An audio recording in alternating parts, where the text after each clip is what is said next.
I think I just donated a battery to you. Thank you. That means so much. I really need batteries. You're welcome. Yes, it is Andrew Little. Any battery from what? TK's only. Did you slug it justice? No, I didn't know what the slug was. Oh, sorry. Just So just ring in and see and tell them. Yeah, well. Good. Yeah, it is. Cool, man.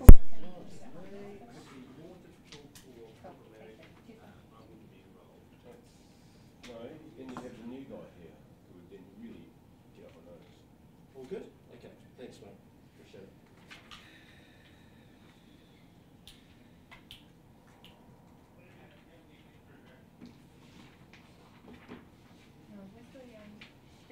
Yep, see. Jody's got them. What is it? Family court reforms.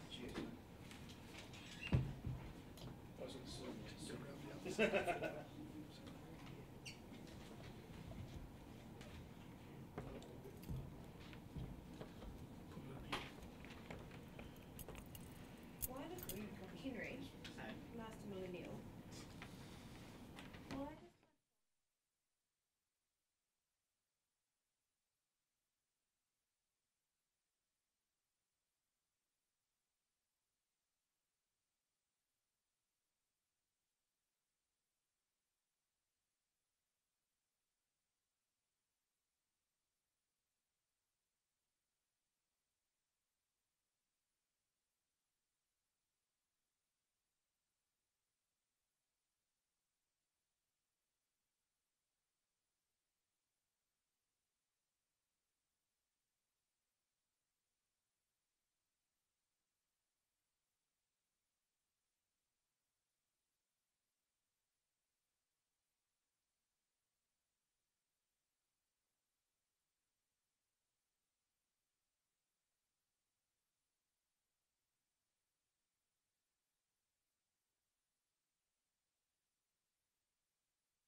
Yes, I've got plenty of releases.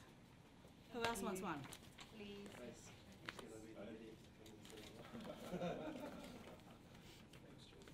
There's also the terms of reference here. Would you like that as well?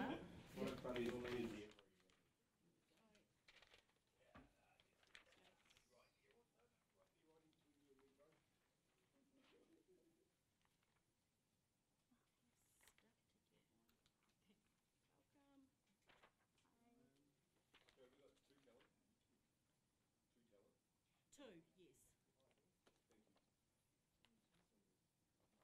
Do you want a chair?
Ros Noonan, who will be known to some of you. So, look, apologies for the cryptic media advisory this morning.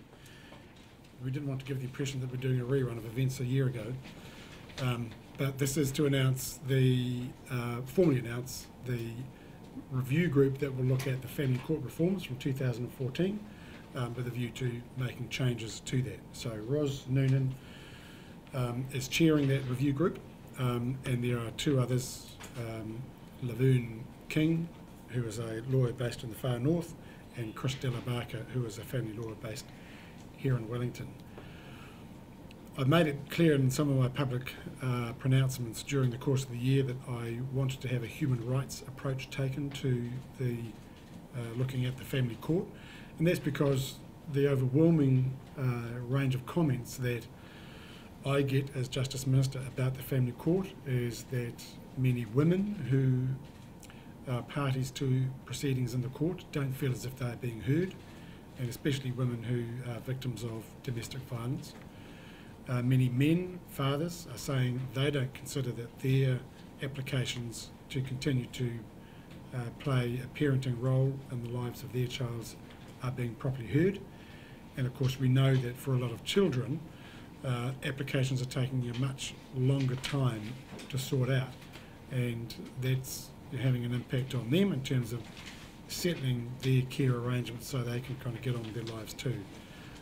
And I think when we look at the processes of the family court, they are the people about whom the court's decisions are most important, and we need to make sure that the court and the way it functions is properly taking those interests into account, and we want to get it right. The fact that 70% of applications to the court are without notice applications is a matter of concern. It's completely the opposite of what was intended during the time of the reforms in 2014. So we have to find a way to make that court work effectively for all those who are going before it. So the group will have a few months. My expectation is they'll get around and talk to a lot of people, including those who have been through the court in recent years, but also the advocacy groups who represent the various interests around it. And to talk to members of the profession and indeed the judiciary, and then come up with a package of changes that mean that we can get the family court operating with a degree of confidence by the community and by those who have to go through it. So that work will get underway pretty much straight away.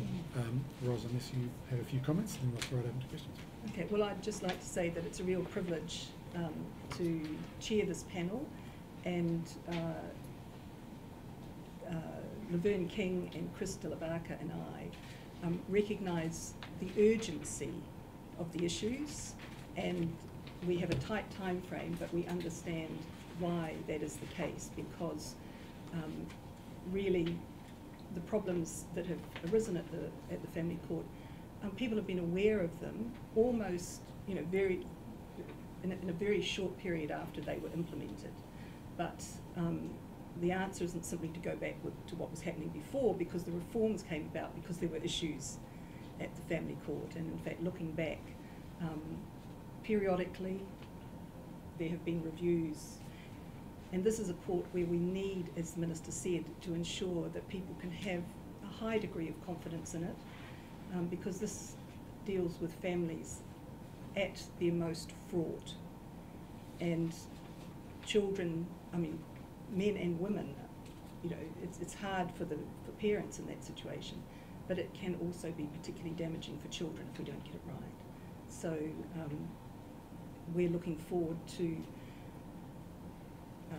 consulting widely, but we're also aware that there's a whole body of work that's already been done by the Ministry of Justice, by some research projects, and that Otago University has undertaken a major research project funded by the Law Foundation, and they have very generously said they'll make the work they've done so far available to us. So that's why I'm hopeful that within the limited time frame we'll be able to come up with very concrete and sustainable suggestions for what can be done to improve the processes at present, because that's what we're focusing on. Obviously, there are other issues, but if the processes aren't sorted, then it'll be very difficult to deal with anything else. Why is the time frame so limited? Look, we're later starting this review than I had hoped, and as Ross has said, there is some urgency to it. There's some work that's already out there that has been done in terms of surveys and feedback about the court. I think we need enough time to get around and actually talk to people and talk to the advocacy groups, and then it's about putting together the insights from that as well as the other work that's been done and coming up with a set of recommendations. Could there be a scope for an interim report or interim recommendations? It is 10 months time period you've given, but obviously there are people going through the family court at the moment. Is there scope for anything interim? If we have to make changes, it's almost certainly going to mean we have to change laws, and we don't want to do that more than once if we can avoid it. So we need to know what the changes are, what the scope of them are, get one piece of legislation in the House and get to work on that. With this coming back May 2019, how soon could we see that reform actually starting to have an effect on these families' lives? If we get some recommendations and we can get that through the Cabinet and the government processes as quickly as we can and get legislation through, it'll be the end of next year before those laws will take effect. When you're dealing with such vulnerable victims, as you are with the family court, is there ever going to be a perfect system? I mean, it's like any court proceeding. There are those who are going to feel a process, if they don't get what they wanted or expected, feel somewhat shortchanged.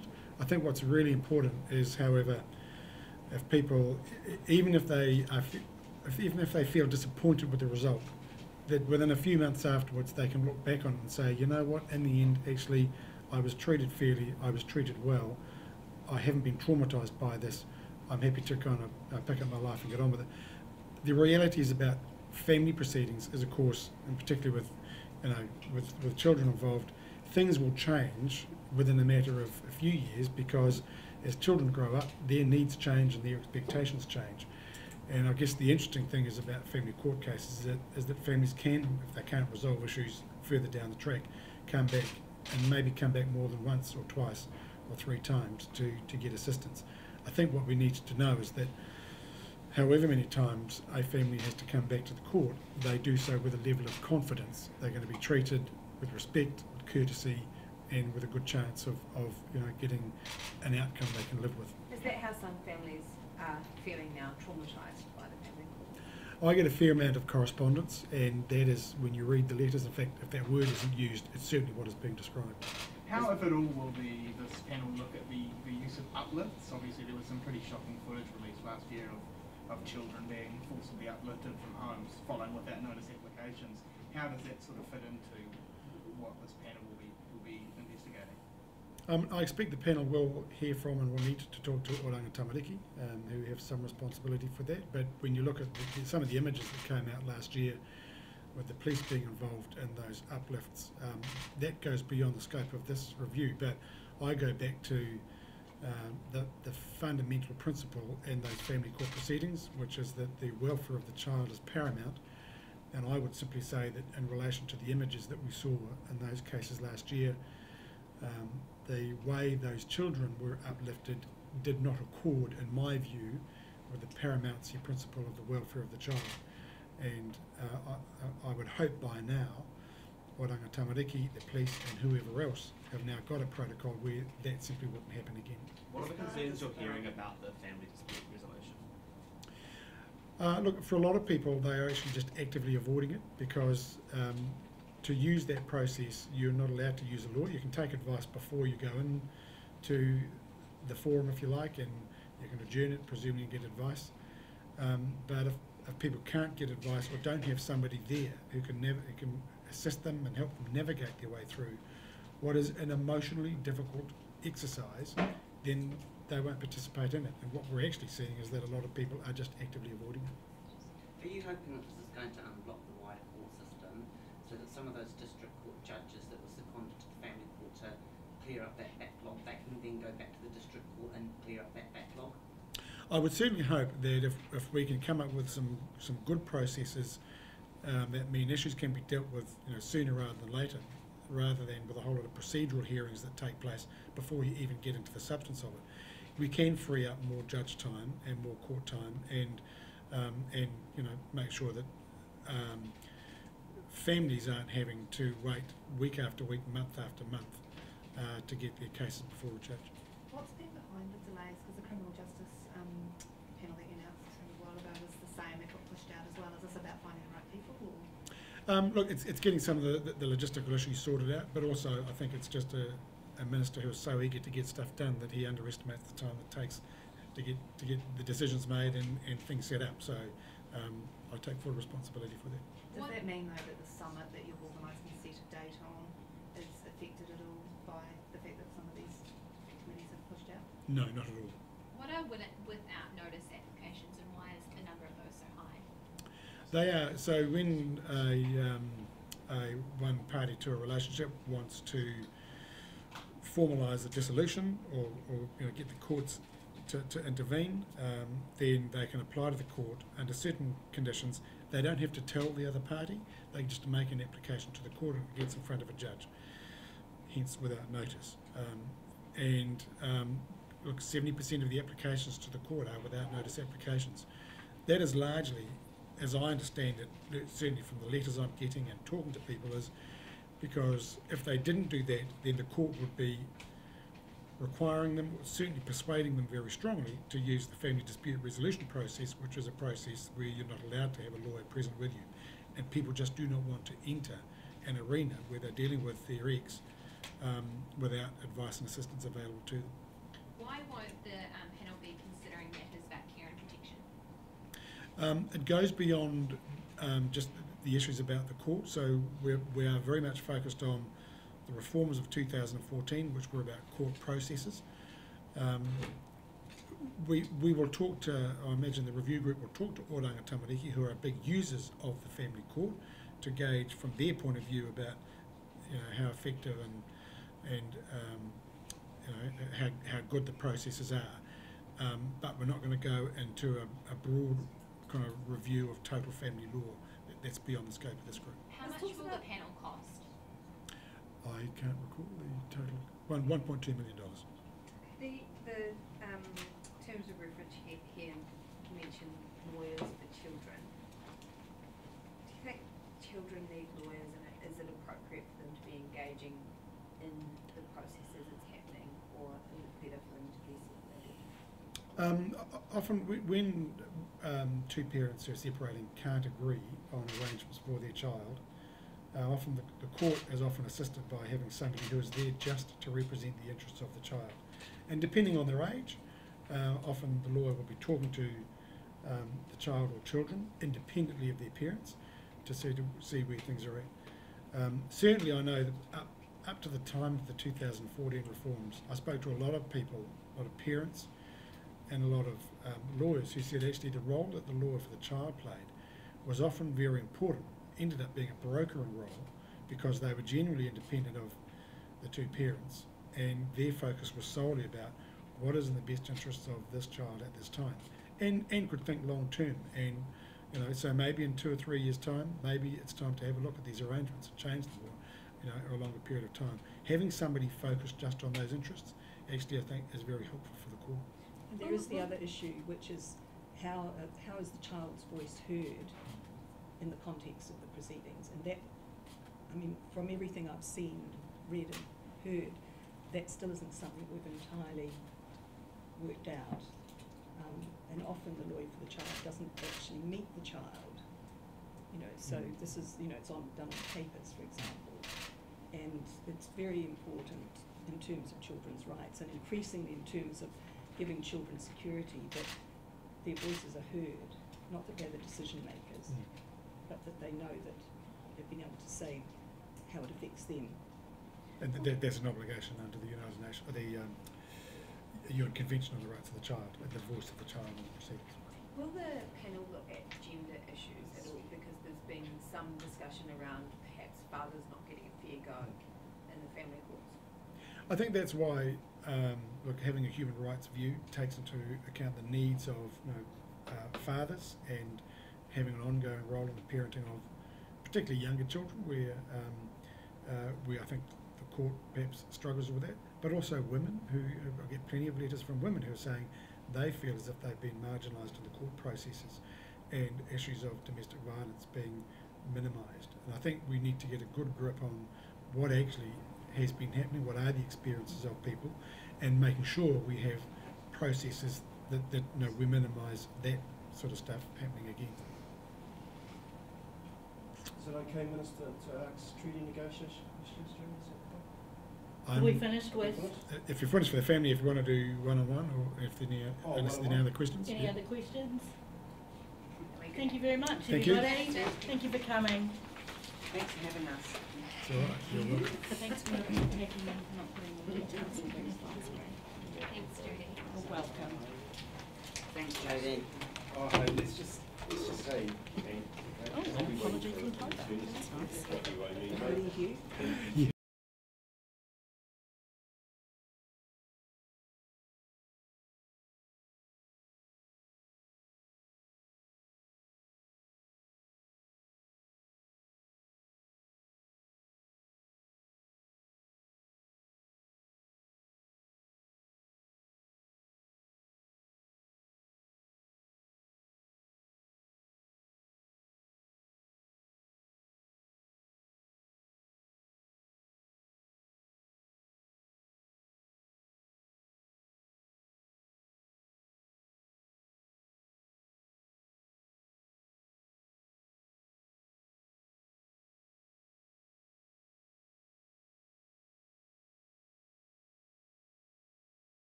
us with such detail.